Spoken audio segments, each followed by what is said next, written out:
Vous êtes de plus en plus nombreux à nous suivre et à participer à l'évolution de la chaîne Afrique N24, et sincèrement nous tenions à vous en remercier. Nous lisons tous vos commentaires qui enrichissent le débat et vraiment nous vous demandons de nous soutenir, en aimant les vidéos pour une large diffusion, et pour continuer à avoir une ligne éditoriale indépendante, et vous proposer de nouvelles émissions toujours de plus en plus enrichissantes. Ne restons pas passifs, soyons actifs. Merci et à bientôt. Guy Marius Sagna porte des accusations graves contre la police togolaise. Le dimanche 29 septembre, à partir de 10 h, il y a eu une voiture de gendarmerie qui est arrivée au siège du parti politique. Les gendarmes sont entrés dans ce siège. Quand ils sont arrivés, ceux qu'ils ont trouvés là-bas leur ont demandé « Mais qu'est-ce que vous faites ici ?» Ils ont dit que nous sommes là pour votre sécurité. Ils ont regardé, ils ont visité et tout. Puis ils sont allés se garer devant le siège sur l'autre côté du trottoir. Il y avait une rue entre le siège du parti politique et là où la voiture de la gendarmerie était garée. Depuis 10 h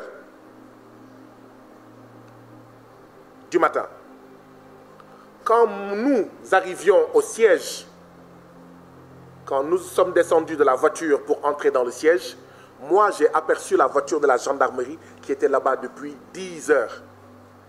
C'est une voiture de gendarmerie immatriculée 7701 ou 7101.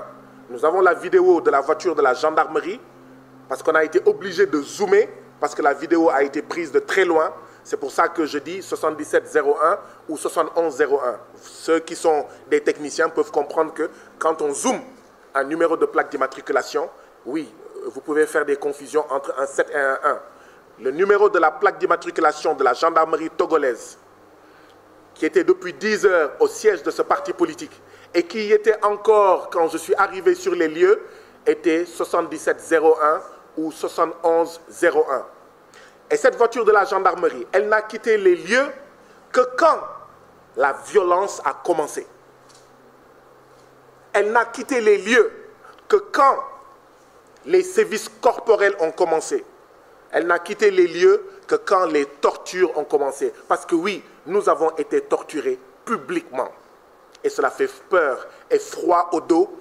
Parce que si publiquement, à 16 h, en plein jour, à visage découvert, des gens, plus d'une cinquantaine, peuvent torturer publiquement des gens, qu'est-ce qui se passe alors quand il n'y a ni caméra, ni téléphone portable, ni micro, ni CEDEAO, ni député comme Guy Marius Sagna, ni journaliste? Que vit alors au quotidien le peuple togolais? Qu'est-ce à dire? C'est mon avis. Cela a été planifié. Ce qui s'est passé lors de cette réunion a été planifié. Le communiqué de la Direction générale de la police nationale, DGPN, publié à la suite de l'agression du député Guy Marius Sagna et de plusieurs membres de la Dynamique pour la majorité du peuple, DMP, tente de fournir une explication officielle des événements. Le texte, tout en reconnaissant l'agression et la violence subie, semble vouloir minimiser la responsabilité des forces de l'ordre dans la gestion de cet incident.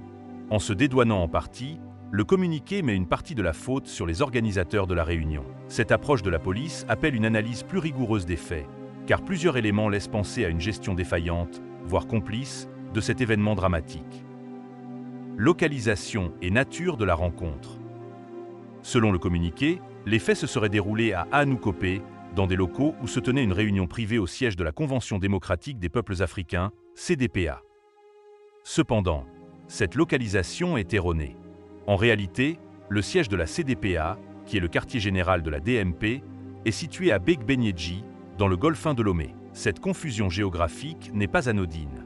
En désignant une mauvaise localisation, le communiqué de la police laisse entendre que la rencontre s'est tenue dans un lieu inapproprié ou en dehors des cadres légaux, ce qui pourrait donner l'impression que l'événement n'était pas conforme à la réglementation en vigueur. Pourtant, le fait que le siège du parti soit situé à Begbenyeji rend cette réunion parfaitement légale et légitime. La police qualifie la rencontre de « privée », insinuant ainsi qu'elle n'a pas respecté certaines procédures administratives ou réglementaires. Or, les articles 6 et 7 de la loi togolaise encadrant les manifestations sont clairs. Les réunions organisées dans des lieux privés par des partis politiques légalement reconnus ne nécessitent ni autorisation préalable ni notification aux autorités. La réunion au siège de la CDPA en tant que siège d'un parti politique légalement constitué, échappe donc aux obligations imposées par l'article 6. Par conséquent, la réunion n'avait pas besoin d'être soumise à une quelconque autorisation ou notification préalable. L'argument avancé par la police sur le caractère « privé » de l'événement est donc fallacieux et ne peut en aucun cas remettre en cause la légalité de cette rencontre. En insistant sur cette qualification, le communiqué de la police semble chercher à justifier l'absence de mesures de sécurité adéquates, affirmant que les organisateurs auraient dû solliciter l'intervention des forces de l'ordre. Toutefois, cette justification ne tient pas, car la réunion se tenait dans un cadre légitime, connu des autorités, et n'avait aucunement besoin de telles formalités. Inaction flagrante des forces de sécurité. Un point central et troublant de cette affaire est l'inaction totale de la gendarmerie, présente dès le début de la journée du 29 septembre 2024. Les gendarmes ont été déployés aux abords du siège de la CDPA à Begbenyeji pour veiller à la sécurité de l'événement. Malgré leur présence, aucun effort n'a été fait pour anticiper les violences qui allaient suivre. Pourtant, il était évident que la rencontre faisait l'objet d'une attention médiatique particulière et qu'un risque de tension existait. La présence des gendarmes, loin d'être une simple coïncidence, montre que les autorités étaient conscientes des potentiels dangers, d'autant plus que la réunion impliquait des personnalités politiques protégées par une immunité parlementaire. Dans les heures qui ont précédé l'arrivée de Guy Marius Sagna et de la délégation de la DMP, plusieurs individus suspects ont infiltré la réunion sous des déguisements et en adoptant des comportements trompeurs. Ces infiltrés, utilisant des techniques de diversion sociale, ont dansé au milieu des invités, se fondant ainsi dans la foule. Leur objectif était clairement de passer inaperçus tout en observant les lieux et en identifiant leurs cibles. Il est légitime de se demander pourquoi, malgré ces indices clairs d'un danger imminent, les forces de sécurité présentes sur place n'ont pris aucune mesure préventive. Lorsque l'attaque a éclaté, la gendarmerie, qui était pourtant sur les lieux, s'est soudainement retirée, abandonnant ainsi les participants sans protection.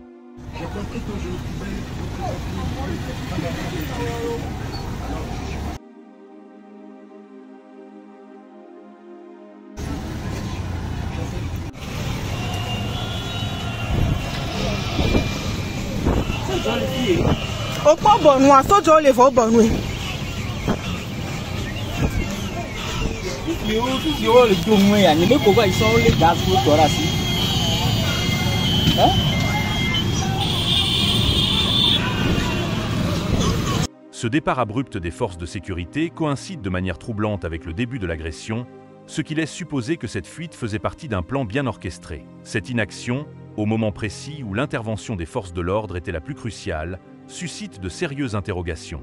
Il est difficile de ne pas y voir une forme de complicité, au moins passive, des autorités sécuritaires.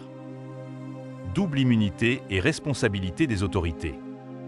Il est important de rappeler que Guy Marius Sagna bénéficie d'une double immunité, celle de son pays, le Sénégal, en tant que député, et celle de la Communauté économique des États de l'Afrique de l'Ouest, CEDEAO. Brigitte Kafui Adjamak-Bojohnson, également présente à cette réunion, jouit de l'immunité parlementaire au Togo. Le communiqué de la police prétend qu'aucune demande de protection particulière n'a été formulée par ces personnalités ou par les organisateurs de la réunion. Cependant, cet argument ne tient pas, car la responsabilité de garantir la sécurité de personnalités jouissant d'une immunité ne relève pas d'une demande formelle, mais du devoir fondamental des autorités. Il était de la responsabilité de l'État togolais de protéger ces personnalités et d'assurer que leur immunité soit respectée. Le gouvernement du Togo n'a pas interdit la réunion qui s'est tenue le 29 parce qu'elle ne pouvait pas, il ne pouvait pas l'interdire. Le gouvernement du Togo n'avait même pas interdit la réunion de la paroisse. Tous ceux qui disent que la réunion qui devait se tenir à la paroisse était interdite ne disent pas la vérité. Parce que moi, je n'ai pas reçu un arrêté d'interdiction. La présidente du Parlement, lors de la réunion, n'a pas brandi un arrêté d'interdiction. Les organisateurs qui avaient loué et payé la salle à la paroisse n'avaient pas reçu un arrêté d'interdiction. Donc, aucune réunion n'avait été interdite. Tout ce qu'on nous avait dit, c'est que le gouvernement rappelle que, en matière de réunion au Togo, il y a une loi, il faut informer, il faut une autorisation, quelque chose comme ça.